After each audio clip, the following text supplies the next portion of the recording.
Monsieur Suricate, affairé derrière son étal de mystico-falsification, vit s'approcher 4 énergumènes hauts en couleur, habillés comme des ghostbusters de Witch.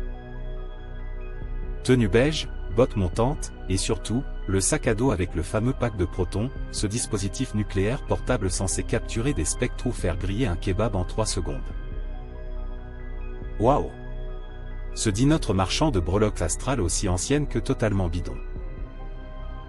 Avec leurs cheveux jaunes pisse ou rose barbapapa, et leur mine fatiguée de gens qui dorment dans une yourte chauffée au patchouli, Monsieur Suricate les prit d'abord pour des clowns d'un cirque ambulant ou bien des participants à un carnaval écolo-spirituel, mais plus probable venant d'une manif de gaucho woke intergalactique. Mais, il n'en était rien.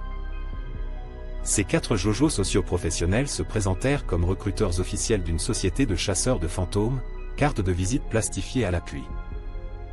Spectrax, l'au-delà, c'est notre domaine. Discrétion assurée, tarif variable selon la dangerosité et la densité ectoplasmique. Monsieur Suricate ouvrit de grands yeux. Quoi? Ça existe vraiment ce genre de truc? Eh bien oui. Dans l'annuaire des entreprises françaises, vous pouvez trouver des traqueurs de démons, des purificateurs de lieux, et même des conjurateurs freelance avec code APE. Même l'État ne les contrôle plus, par superstition, peur d'exorcisme ou paresse administrative. On ne sait plus trop. Bref. Les chasseurs de spectres avaient ouï dire que notre brave mammifère à poil soyeux communiquait avec les esprits. Tu parles, il baratinait à la chaîne entre des poubelles. À ce niveau-là, ce n'était plus du vent mais une vraie tornade. Allez savoir pourquoi ils y crurent dur comme fer, mais ils lui firent une proposition alléchante.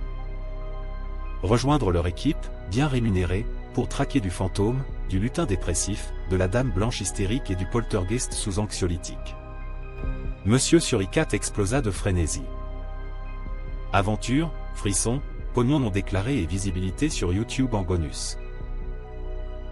Celui-ci, excité comme une puce, accepta illico.